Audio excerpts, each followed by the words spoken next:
Yaphila kunjani? Hayi ngiyaphila mana ukwabani? Mfani wakamsiza. Ufana wamsiza. Yeah. Ukwabamsiza ngathi kwenzakalani? Ngathi namhlanje kwenzana. Namhlanje sila ekhaya sizophuma siya eholweni la sizoyenza khona inkonzo ukuthi ngigqotshwe ngibeke ngibe umpriest ebandleni eKatolika lapho ngayinikela khona ebandleni. So namhlanje ilelo suku lapho ngizogqotshwa khona ngizoba umpriest webandla eKatolika. Ya ngiyacabanga ukuthi nje umthwalo webandla so ubekwe phezu kwakho njengompriest ngathi nje ibandla ngazenzani. Ibandla ngeke ngakwazi ukulithembisa okuningi kodwa ngilithembisa ukuthi ngamandla nangosizo likaNkulunkulu ngizolisebenzela ibandla ngisebenzele nomphakathi wonke khona uNkulunkulu angibekeze wona. Ngathi nje ibandla nefamily nje ngathi bakusiza kangakanani ukuthi umsebenzi pheze ube impumelelo. Ibandla nomndeni they were always behind me. Bangisekela ngemkhuleko, bangisupporta every way. Noma kunzima noma kulula they were always there for me. So I appreciate that and ngiyabonga kakhulu. Okay. Ngingathi ukubonga nje bonke abopastor ngathi nje abathe nabo bakusiza ukuthi udoshe namhlanje ungathini nje kiko. Ngathi ngiyabonga kakhulu uNkulunkulu ukuthi anginikeze bona empilweni. Ngathi uNkulunkulu angabenza kahle abaqinise ababophe ngebhande likamuntu.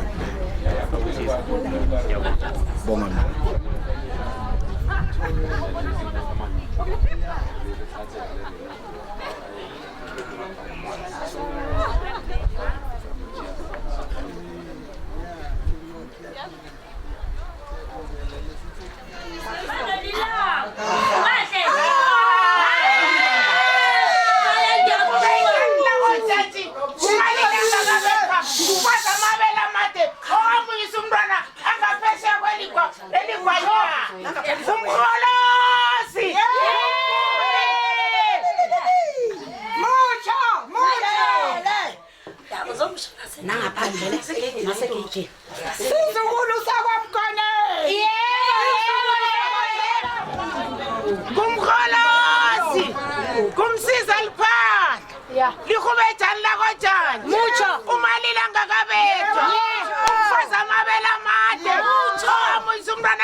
Deacon Fannie Raymond Msiza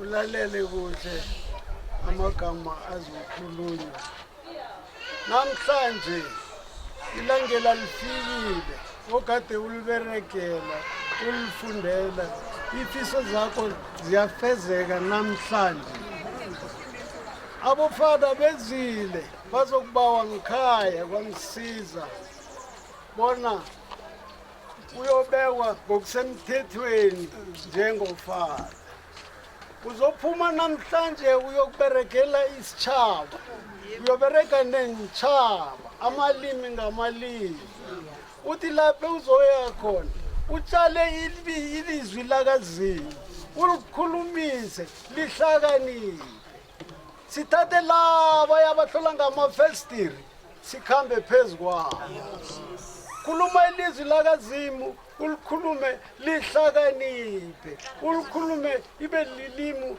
ezozakalayo hayi njengathi esikarabantu nebaye esondweni bathi nebangibuza ukubona bebachumayela ngani ngithi mina hayi man abomagade beze nabantwana lapha babangitshata akhange ngizwe ukhulume kuzwakali ningohlangana nomnganami omunye angibuza ukubona bebathini ngithi hayi man bengiberegwa indeni zange ngizwe kanti ngikhuluma manje ukhuluma izwi lakaZimu ulandise ibe lilizwi elikhulu uthethe umbereko omkhulu namhlanje siyakukhulula bakwaMsiza nebakwambonani bona khamba uyele uyezizweni ilangeli kade silindile minyaka bengingakholwa bona namhlanje ngisaphefumula ngiyakhumbula ngikufanisela ngithi mani kwangathi ungaceda ngisaphile wathi hayi baba uZimu ukhona ngawambala uZimu ube khona ungiphile ichance yokuthi ke namhlanje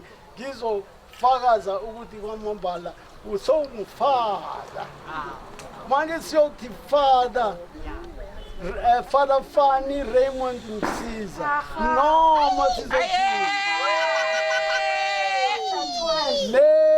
lala dikeni lipheli sothi namhlanje ngesikhathi sokudla uzabe songufala yebo kunjalo ngiyakuhlonipha ngingibaba umncane kuwe kodwa ke uyoba mkhulu ngaphezulu kwami amen ngokuthi njalo angiboni ngokungaboni kwami ngathani ngiyakuthambile ngikuthambele ngithi zimbomba kokini zimbomba kokini zimbomba kokini zimbomba kokini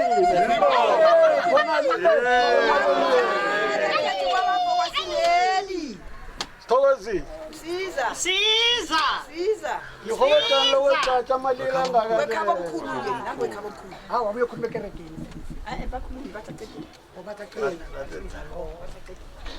baba wenza Kholos Zul siyathokoza bekhene mkhulu bakwamkoneni sithi bambile kwaze kwaba la umzwili uthini baba omncane amanenge ngizobe ngiyamosha kodwa wamathi ibambe kusuka namhlanje mshana uyibeke open we have disclosed everything ukuthi wena ukhethile lendlela you have taken that decision mshana so i decision mawuyithatha uyayichecka ubuhle bayo uyichecke nobuhle bayo bese uya assessa bese ukhetha la uyibona ihle khona manje namhlanje ukhombisa umndeni wonke wakwamsiza nawakwamkoneni nabomakhelwane bonke ukuthi i-decision yakho leyo uyithethe so uyoyi-implementa mshana sikufisela konke kuhle mshana ukuthi uyibambe uqinise uyokusebenza ngesitshaba njengoba shilo baba ngokwehlukahlukana kwabantu bonke maye incwadi engakupha yona ukuthi 2 Timothy chapter 4 verse 2 ithi yona suka namhlanje fani ngoba sinaphuma lana afika loyo ba ngufada ithi go and preach the gospel hambe uyoshumayela izwi noma kuyisikhathi noma ngesona isikhathi shumayela iqiniso futhi usole la usola khona ubonise la ubonisa khona indlela zakho zizokhanya ngalamagama mna kadadewethu ngithi kwangawuzima ngakwandisela 7 years yakhe uyidosileko uyoyipha isitshaba sakaZimu sikwazi ukuthokoza ngawe nathi sithokoze ngawe nekhaya apha ke sibawa ke mshana ungasikhohlwa thamba kuthathe bakuphosele le eRoma ubuyele ngelanga elibatshela ukuthi ngikhumbula yokuhlola umzaka baba ubuye uzosihlola nathi sokujabula ukuza ukuthi usendleleni uyeza then sokujabulela sizokubona bebandleni bonke siyabonga amatsapala atsering namakho umntwana kamdadewethu ngalendlela sekangako kwanga ningaqhuba naye ngokuthula konke uZimu andose phambili nikwenze ngomoya kaThixo